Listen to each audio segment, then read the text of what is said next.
Hello students, মাধ্যমিক study plan চ্যানেলে সকলকে স্বাগত জানাই। এখানে আমরা 2023 সালের রায়মার্টিনের দশম শ্রেণীর প্রশ্নবিচিত্রাটির অঙ্কের প্রশ্নপত্রগুলি পরপর সলভ করছি। আমরা এখানে ভলিউম 1-এর ইউনিট টেস্ট 1-এর যে প্রশ্নপত্রগুলি আছে সেগুলো সলভ করছি।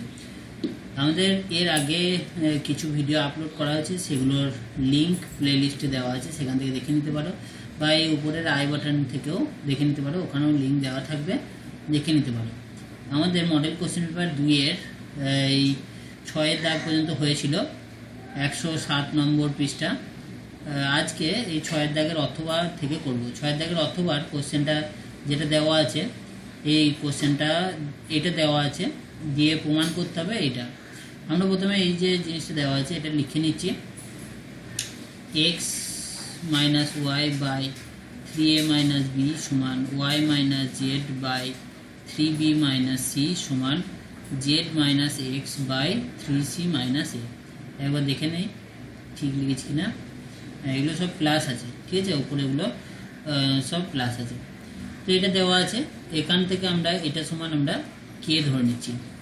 এখন এটা সমান যদি কে ধরে নিই, তাহলে x plus y by 3a minus b সমান হয়ে যাবে কে। সেখান থেকে এক্স প্লাস ওয়াই সমান হয়ে যাবে কি, এই 3a মাইনাস বিটা এর সাথে গুণ হয়ে যাবে, মানে কে ইন্টু 3a মাইনাস বি। এটা 1 নম্বর সমীকরণ।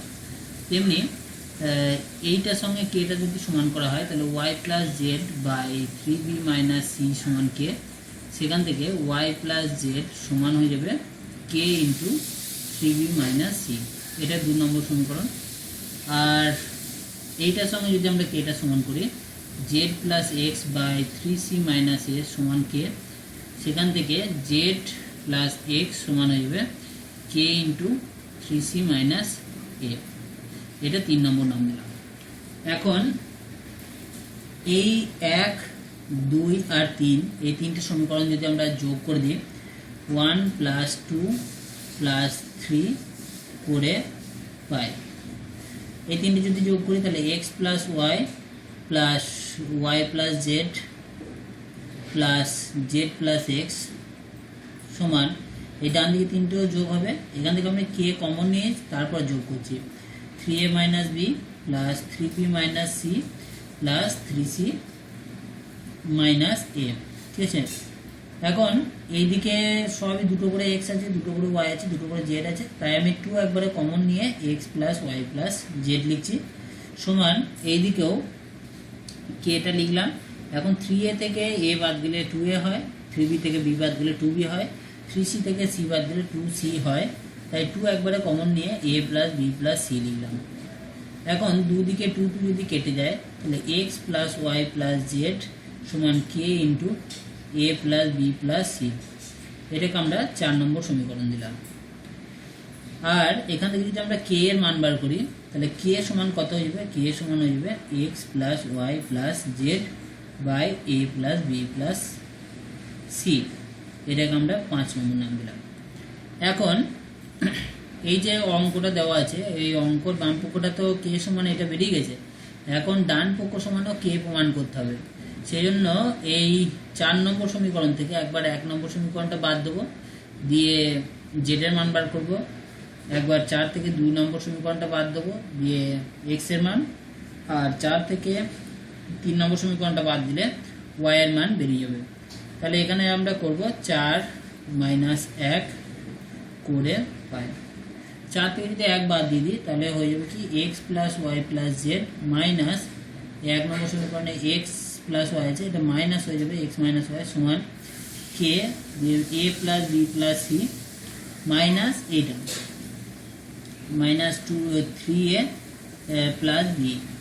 এখন বিয়োগ করলে এখান থেকে এক্স এক্স কেটে যাবে, এক্স আর ওয়াই, তাহলে জেড সমান হয়ে যাবে কে ইন্টু এই এ থেকে 3a বাদ দিলে মাইনাস 2a, বি আর বি যোগ করলে 2b আর সি। এখন এই যে কোশ্চেনটা দেওয়া আছে, ওখানে সি জেড থাকতে হবে, ঠিক আছে, তাই দুদিকে সি গুণ করে দিচ্ছি। তাহলে সি জেড সমান কত হয়ে যাবে, k into 2ac minus 2ac plus 2bc plus c square. এটাকে আমরা 6 নম্বর নাম দিচ্ছি, 6 নম্বর। এখন এই রকম ভাবেই 4 বিয়োগ 2 করে পায়। 4 থেকে 2 যদি বিয়োগ করি একইভাবে করবে বা করিয়ে দিচ্ছি আমি। x plus y plus z minus y minus z সমান k into a plus b plus c minus 3b minus plus c. এটা আছে, সেখান থেকে ওয়াই জেড কেটে যাবে, তাহলে x সমান হয়ে যাবে k ইন্টু a আছে, b থেকে 3b বাদ দিলে মাইনাস 2b, আর সি আর সি যোগ করলে 2c। এখন দুদিকেই a গুণ করতে হবে, মানে ax সমান হয়ে যাবে k into a square minus 2ab plus 2ac। এটাকে আমরা 7 নম্বর নাম দিলাম, ঠিক আছে। আর একইভাবে 4 থেকে যদি 3 বাদ দিই করে পাই, তাহলে একইভাবে এই 4 নম্বর সমীকরণটা থেকে এই 3 নম্বর সমীকরণটা যদি বাদ দিই তাহলে কি হবে দেখি। X plus y plus z minus x minus z সমান k into a plus b plus c minus কত হবে দেখে নিচ্ছি এবার, minus 3c plus a, minus 3c plus a. এখন এখানে এক্স এক্স কেটে যাবে, জেড জেড কেটে যাবে, তাহলে ওয়াই সমান বেড়ে যাবে কে ইন্টু এ আর এ যোগ করলে 2a, বি একাই আছে, আর সি থেকে 3c বাদ দিলে মাইনাস 2c। এখন উভয় পক্ষকে বি দিয়ে গুণ করতে হবে, বি ওয়াই সমান k into 2ab plus b square minus 2bc। এটা হচ্ছে, এটাকে আমরা 8 নম্বর নাম দিয়ে দিচ্ছি। এখন এই 6, 7 আর 8 এই তিনটে যোগ করে দেবো, ঠিক আছে। 6 প্লাস 7 প্লাস 8 করে পাই। এই তিনটে যদি যোগ করা হয় তাহলে একটু সাজিয়ে লিখছি, a x plus b y plus c z সমান, মানে এই বাঁ দিকের কোটা যে সি জেড এ এক্স আর বি ওয়াই এই তিনটে যোগ করলে এটা হচ্ছে। আর ডান দিকের কোটা যদি যোগ করি কে কমন নিয়ে একবারে লিখছি, minus 2ac plus 2bc plus c square plus a square minus 2ab plus 2ac plus 2ab plus b square minus 2bc। এটা হচ্ছে।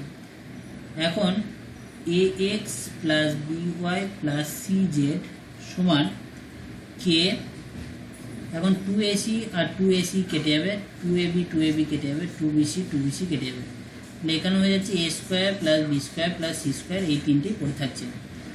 এখন এখান থেকে যদি আমরা কে এর মান বার করি তাহলে কে সমান হয়ে যাবে a x plus b y plus c z by a square plus b square plus c square.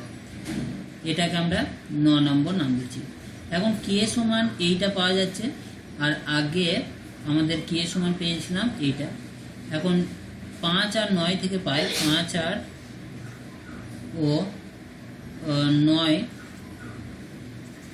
5 ও 9 থেকে পাই কি পাবো, এটা প্রমাণ হয়ে যাবে যে x plus y plus z by a plus b plus c সমান হয়ে যাবে a x plus b y plus c z by a square plus b square plus c square. এটা প্রমাণিত হয়ে গেল, ঠিক আছে। এরপরের কোশ্চেন দেখে নেব। এরপরে কোশ্চেন দিয়েছে 7 দাগে, বলেছে প্রমাণ করো একটি বৃত্তচাপ দ্বারা গঠিত কেন্দ্রস্থ কোণ পরিধিস্থ কোণের দ্বিগুণ। এটা একটা উপপাদ্য যেটা আমাদের চ্যানেলে পড়ানো আছে, প্লে লিস্টে গিয়ে দেখে নিতে পারো। আর তারপরে উপপাদ্যটা 32 নম্বর উপপাদ্য, এটাও করানো আছে, সেটাও দেখে নিতে পারো, আমাদের চ্যানেলে সব করানো আছে। আর এই যে অনুপাত সমানুপাত চ্যাপ্টারটা যদি কারোর অসুবিধা থাকে, এর পুরো চ্যাপ্টারটা আমাদের বইয়ের চ্যাপ্টারটা আমাদের করা আছে চ্যানেলে, প্লে লিস্ট থেকে সব দেখে নিতে পারো, সব চ্যাপ্টারই করানো আছে। তো 8 দাগের কোশ্চেনটা দেখে নিচ্ছি। 4 মিটার লম্বা, 6 ডেসিমিটার চওড়া, 3 ডেসিমিটার পুরো একটি কাঠের লগ থেকে 2 মিটার লম্বা, 1.5 ডেসিমিটার চওড়া, 66টি তক্তা চেরাই করা হলো। চেরাইয়ের ফলে 2.5% কাঠ নষ্ট হলো, কিন্তু এখনো 108 ঘন ডেসিমি কাঠ অবশিষ্ট থাকে। তবে প্রতিটি তক্তা কত পুরু করা হয়েছিল সেটা বার করতে দিয়েছে। এখন ব্যাপারটা হচ্ছে এরকম, একটা এরকম তক্তা ছিল আয়তঘনাকার, মানে কাঠের লগ ছিল, যার দৈর্ঘ্য প্রস্থ উচ্চতা বলে দিয়েছে এখানে। এখন এখান থেকে 66টা ছোট ছোট তক্তা তৈরি করা হয়েছে, ঠিক আছে, যার দৈর্ঘ্য প্রস্থ বলে দিয়েছি কিন্তু উচ্চতাটা বলে নেই। এখন এইটা থেকে এই 66টা কাঠের তক্তা তৈরি করার সময় বলেছে 2.5% কাঠ নষ্ট হয়ে গেছে, আর এখনও 108 ঘনমিটার কাঠ পড়ে আছে। তাহলে এই 66টা যে তক্তা হয়েছে সেই তক্তার একটা তক্তার উচ্চতা কত সেটা বার করতে দিয়েছে। মানে ব্যাপারটা হচ্ছে প্রথমে বড় তক্তার আয়তন বার করতে হবে, সেখান থেকে এই 2.5% কাঠ বাদ দিতে হবে, সেখান থেকে 108 যে কাঠটা পড়ে আছে সেটাও বাদ দিতে হবে, দিয়ে যেটা বেরোবে সেইটাই হচ্ছে 66টা তক্তার আয়তন। সেটা এই আয়তনের সঙ্গে সমান করলেই আমাদের বেরিয়ে যাবে। করে নেব, এটা নিউ পেজ ওপেন করে নিই।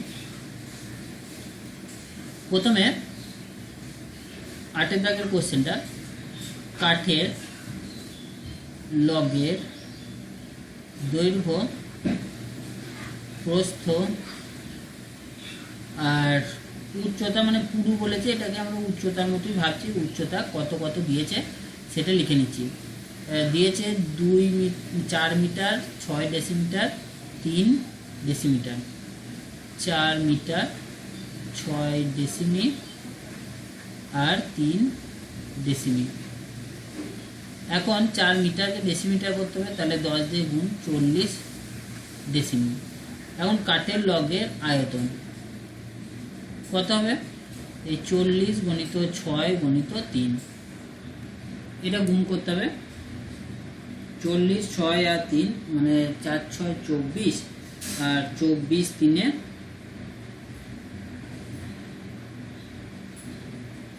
72, ঠিক আছে, মানে হচ্ছে 720 ঘন ডেসিমি।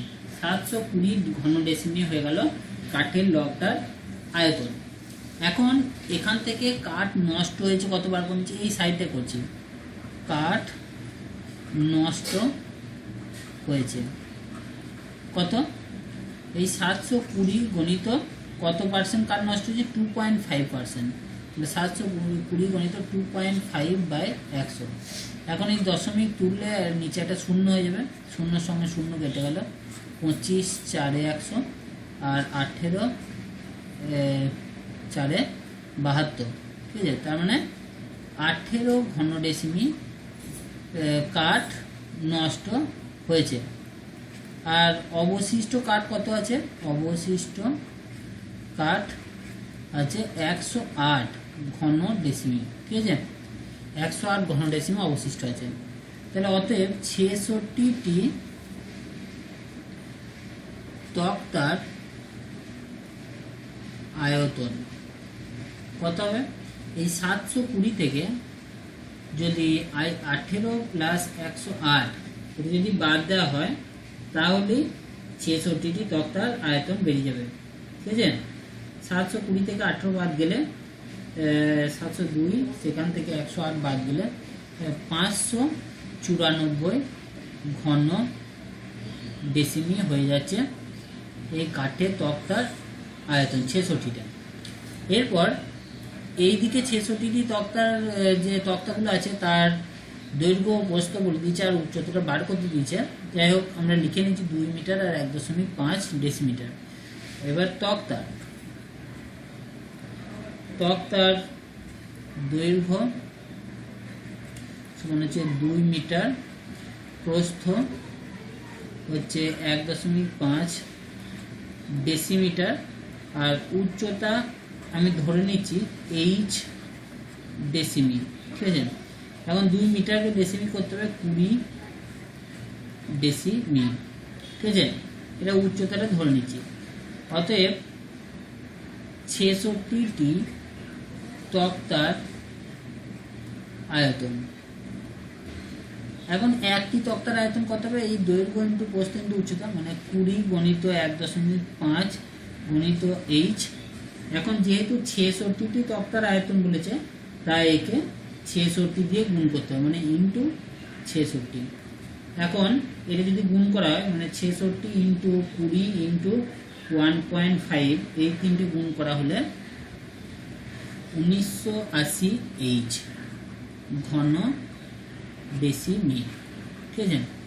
এখন এই যে আয়তনটা, এই আয়তনটাই এই আয়তনটার সঙ্গে সমান, তাহলে শর্তে এই 1980 এই সমানই হচ্ছে 594।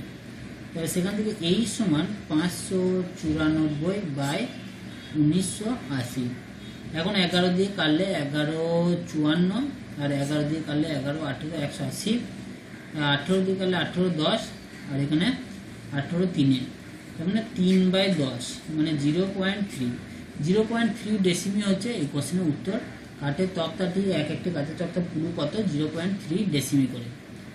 আর লাস্ট কোশ্চেন আজকের ভিডিওর কি আছে 8 দাগের অথবা বলেছে 1 মিটার অন্তর ব্যাস বিশিষ্ট 5 মিটার গভীর কোনো কূপের দেওয়ালে 0.5 ডেসিমিটার পুরো কংক্রিটের আস্তরণ দিতে প্রতি ঘন ডেসিমিটারে 0.75 টাকা হিসাবে কত খরচ পড়বে সেটা বার করতে দিয়েছে। এটা করে নেবো আমরা। প্রথমে এই যে কূপটা দেওয়া আছে সেই কূপটার আমি ছবি এঁকে নিচ্ছি। সেই কূপের ব্যাস সমান দিয়েছে 1 মিটার, তার মানে হচ্ছে 10 ডেসিমি, ঠিক আছে। তাহলে ব্যাসার্ধ সমান হচ্ছে 10/2 মানে হচ্ছে 5 ডেসিমি, আর উচ্চতা 5 মিটার দিয়েছে মানে হচ্ছে 50 ডেসিমি। তাহলে সেরকম যদি আমরা আঁকি তাহলে এইখান থেকে এটা হচ্ছে 5 ডেসিমিটার, আর এই উচ্চতাটা হচ্ছে এইদিকেই লিখছি, উচ্চতাটা হচ্ছে 50 ডেসিমিটার। এখন বলছে এর গায়ে পুরো প্লাসটা দিতে হবে, এরকম পুরো প্লাসটা দিতে হবে, এর গায়ে। তাহলে এই যে প্লাস্টারটা, সেই প্লাস্টারটা আবার বলছি এখানটা 0.5 মিটার না ডেসিমিটার দিয়েছে দেখি, ডেসিমিটার 0.5 ডেসিমিটার পুরো। তাহলে এই যে এইটা তো মানে এটা ফাঁপা চোঙার মতো দেখতে হবে, যে এইটা হচ্ছে ভিতরের ব্যাসার্ধ আর এইখান থেকে এতটা মানে পুরোটা হচ্ছে বহির ব্যাসার্ধ, সেরকম করে দেখতে হবে। তাহলে এইটা আমি অন্তর ব্যাসার্ধ লিখে দিচ্ছি, অন্তর ব্যাসার্ধ।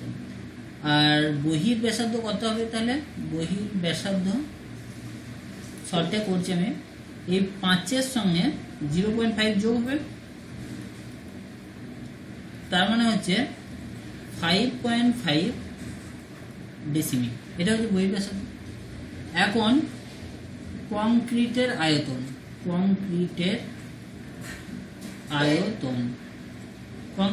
কি করে বেরোবে? সেই ফাঁপা চোঙের আয়তনের সূত্র পাই এইচ বড় হাতের আর স্কোয়ার মাইনাস ছোট হাতের আর স্কোয়ার। এখন পাই মানে হচ্ছে 22/7, এইচ মানে হচ্ছে 50, আর আর স্কোয়ার বড় হাতের আর স্কোয়ার মানে বহির ব্যাসার্ধ 5.5 এর স্কোয়ার মাইনাস অন্তর ব্যাসার্ধ হচ্ছে এখানে 5, তার মানে 5 স্কোয়ার। এখন এই 5.5 এর হোল স্কোয়ার ইন্টু 5 স্কোয়ার কত হবে দেখি। তাহলে এগুলো লিখব যে 22/7 ইন্টু 50, আর এইটা কত হচ্ছে 5.5 এর স্কোয়ার মানে হচ্ছে 55 গুণ করলে যত হচ্ছে। আর দেখে নিচ্ছি পাশে ক্যালকুলেশন করে, মানে 30.25 হচ্ছে, আর এইটা কত হচ্ছে লিখিয়ে নিচ্ছি 30.25, আর এটা হচ্ছে 25, তার মানে 22/7 ইন্টু 50, 30.25 থেকে 25 বাদ গেলে 5.25। এখন 50 আর 5.25 আর 22 যদি গুণ করা হয় তাহলে হবে 5775/7। তাহলে এটাকে 7 দিয়ে ভাগ করতে হবে, 7 দিয়ে যদি ভাগ করা হয় তাহলে হয়ে যাবে 825 ঘন ডেসিমি। এখন 825 ঘন ডেসিমি টোটাল আয়তন বেরোলো। এখন খরচ কত টাকা করে পড়ছে প্রতি ঘন ডেসিমি? 0.75। তাহলে মোট খরচ হবে কত? এইখানটায় ছোট করে করে নিচ্ছি। মোট খরচ হবে সমান হচ্ছে এই 825কে 0.75 দিয়ে গুণ করতে হবে, ঠিক আছে, তবেই মোট খরচ বেরোবে। তাহলে গুণ করলে হয়ে যাচ্ছে 618.75 টাকা। আর এটাই এই কোশ্চেনের উত্তর। আজকের ভিডিওতে এই পর্যন্তই। এর পরের ভিডিওতে আমরা এর পরের অর্থাৎ 3-এর দাগের কোশ্চেন থেকে পরপর সলভ করবো শর্ট কোশ্চেনগুলো। ভিডিও দেখার জন্য ধন্যবাদ, আর সবাইকে বন্ধুদের সঙ্গে শেয়ার করে দাও, আর ভালো লাগলে লাইক কমেন্ট করতে ভুলো না। Thank you.